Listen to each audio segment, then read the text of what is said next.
বৃষ্টি শুরু হয়েছে, জীবন একেবারে জের বার করে দিল। কি গোপাল, বাজার থেকে ফিরছো?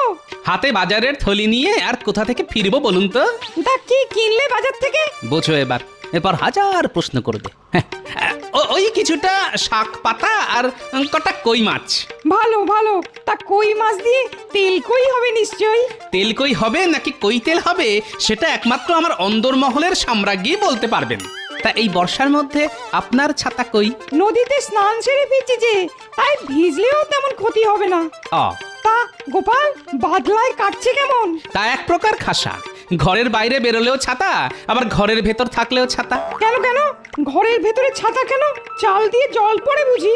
তা পরে বই কি, পরেই যখন তখন সারিয়ে নিচ্ছ না কেন? সারাতে তো পারি, কিন্তু ওই যে লোভ। লোভ? কিসের লোভ?